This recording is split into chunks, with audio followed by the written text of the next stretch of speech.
بس میری تقریر تمام ہو گئی. تو اب ساری ملت اسلامیہ سے ایک جملہ کہوں گا اور سننے والوں سے اجازت لے لوں گا کہ بھائی میں بھی انتظار کر رہا ہوں, ٹھیک ہے, اور وہ لوگ بھی انتظار کر رہے ہیں جو یہ نہیں مانتے کہ وہ پیدا ہو چکا.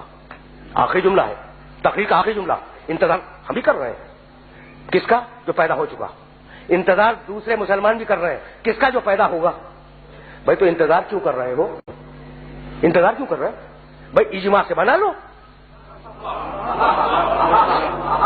بس تقریر تمام ہو گئی. اب مجھے کچھ نہیں کہنا, یہ میری تقریر کا آخری جملہ ہے. بھائی انتظار میں ہم بھی ہیں, لیکن ہماری مجبوری ہے کہ نس مل چکی ہے کہ وہ آئے گا, لیکن تمہاری تو مجبوری نہیں ہے. تو تم کیوں انتظار کر رہے ہو؟ اجماع سے بنا لو. کہا کہ نہیں, ہم اجماع سے تو نہیں بنا سکتے, اسے کہ اسے اللہ ملے گا. تو جب 12ویں کو اجماع سے نہ بنا سکو تو پہلے کو کیسے اجماع سے بنا لو گے؟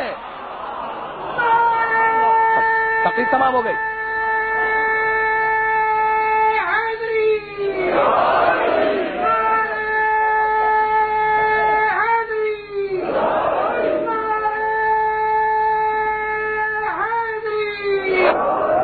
برحمتك يا أرحم الراحمين وصلى الله على محمد وآله